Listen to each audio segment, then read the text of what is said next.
staff cuts, really a devastation of our public service broadcaster if management carries through with the plan that they appear to be set on. Have to say that responsibility for that does not just lie with RTE management, it also lies with the government, which has clearly applied pressure on RTE management to pursue such a course.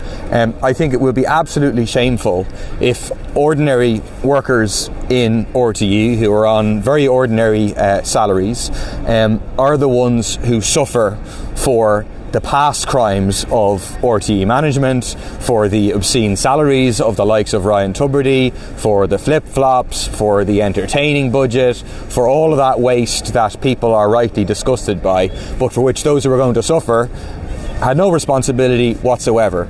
The other ones who will lose as a consequence of this plan is the public.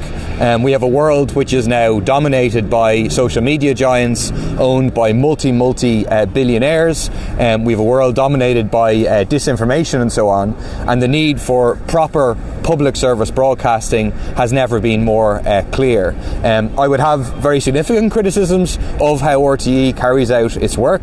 I think its reporting in terms of what's happening in Gaza has been pretty shameful, to be honest. I think they're regurgitating many Israeli lies and so on. But we need to have public service broadcasting. We need to put it on a different and better basis to ensure that it actually fulfills a proper public service mandate. But we have a much better chance of getting that public service broadcasting from a publicly funded, publicly provided broadcaster rather than relying on the likes of Elon Musk or Mark Zuckerberg. So we think they're going in completely the wrong direction. We published a detailed plan of RTE for the people, a different model of public service broadcasting, outlining how they should abandon the TV licence model, which already people have voted with their feet in terms of refusing to pay. It's an unjust regressive tax which hits the poorest household in the country to the same extent as it hits the richest household in the country. We think they should abandon the commercial model of relying on advertising funding, which is behind the rot at the top of RTE, this drive for attracting advertising, and instead should properly fund public service broadcasting through, for example, a big tech tax, and fund not just RTE through that, but other public service media outlets throughout the country. So we'll definitely be raising this this week and arguing very strongly that RTE workers and the public must not pay the price for the crimes of those at the top of RTE. Yeah, so I want to deal with two topics. The first is the issue of the Defence Forces, and the other is the issue of rents. So on the Defence Forces first, it's no secret that the Defence Forces have been plagued by low pay and really excessive working hours down through the years. But I think the poll that has been published this morning about the views of officers within the Defence Forces is really remarkable and worthy of comment. I understand that the Representative Association of Commissioned Officers, RACO, who published this survey, are in conference today. But the finding in their survey that 36% of commissioned officers favour industrial action to tackle pay and conditions in the Defence Forces. It's truly remarkable. I mean, you would have to ask the question that if that is the percentage of commissioned officers who favour industrial action, what would the attitude and the response be from the non-commissioned rank and file within the Defence Forces? We've seen the threat of a blue flu within the ranks of the Garda Síochána, and I think this poll clearly raises the question as to whether we might see the possibility of action of that kind within the Defence Forces themselves.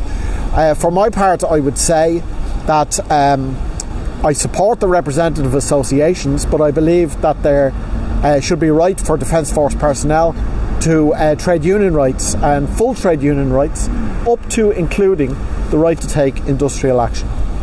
On the question of rents, obviously we had the publication of the Daft.ie report I think, midnight Sunday night, and it was big news yesterday. A lot of the headlines were about rent continuing to rise in Dublin, but at a lower rate. Just to draw attention to the fact that report also indicated that rents are racing ahead in the areas outside the capital. In Cork City, for example, rents were up more than 10%. In Cork County, they were up nearly 12%.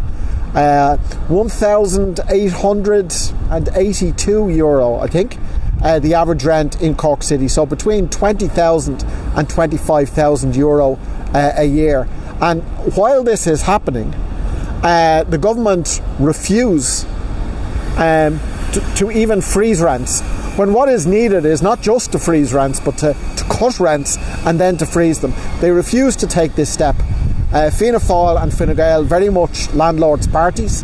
This government very much a landlord's government, which clearly, I think, and this report only serves to underline it, is favouring the interests of those who are collecting and taking the rent at the expense of those who are having to cough it up and make sacrifices in order to be able to do so. So that's basically it. So I mentioned this on the Week in Politics, but myself and Gino Kenny, as part of a People Before Profit delegation, are travelling to Cairo on Saturday, and we'll be going by convoy to the Rafah crossing on Sunday. This event, this convoy, has been organised by the Syndicate of Egyptian Journalists, the Journalists Union in Egypt, and it will include international political representatives, civil society representatives, and journalists themselves.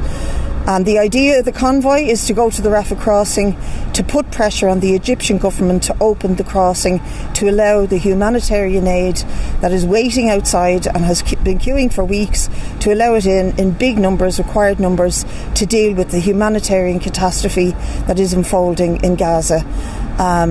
We also want to just mention the two motions this week on the question of the expulsion of the Israeli ambassador and the Human Rights Court. The motion Sinn Féin are putting to push the government to go to the Human Rights Court. We want to see a free vote on these motions, because just like the question of the right to choose and abortion was a free vote, this has to be a conscience vote. There will be many TDs in both government parties, in the three government parties in fact, I do forget about the Green Party, that will want a free vote on this, that will have a conscience about trying to do as much as absolutely possible to change the situation of the humanitarian catastrophe and the absolute belligerence of Netanyahu and the Israeli government on the people of Gaza. So there are two messages. We'll be part of this convoy for a week at the Rafah crossing. We'll return then and obviously come back to the media at that point, and we will have a social media organiser with us, so we'll be reporting consistently from Cairo and from the Rafah crossing. Do you want to add anything, Gino?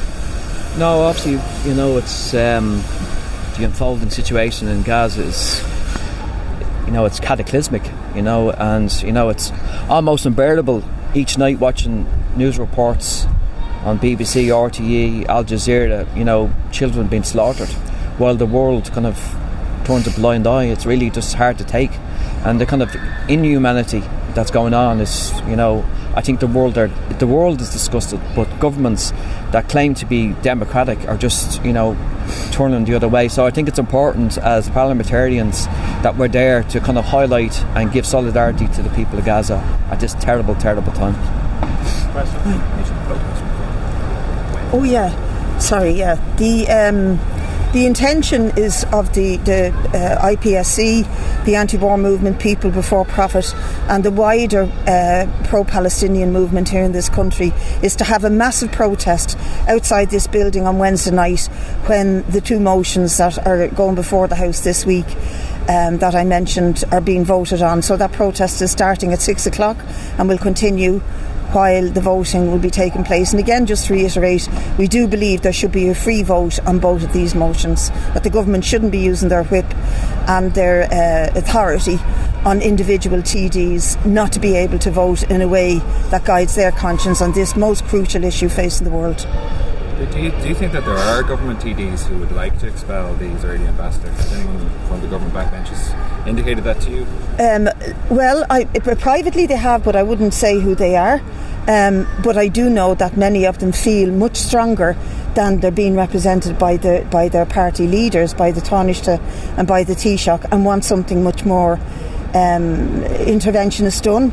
And then there's the Sinn Féin motion on the Human Rights Court as well.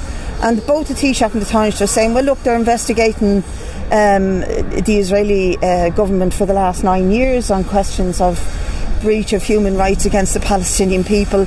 But this is in a different ballpark. What's happening in Gaza since the 7th of October is in a completely different ballpark, requires a new complaint, and they were very, very quick to make similar complaints against Putin, and rightly so, over the invasion of Ukraine. But the reluctance to do so now is absolutely stunning and is not acceptable.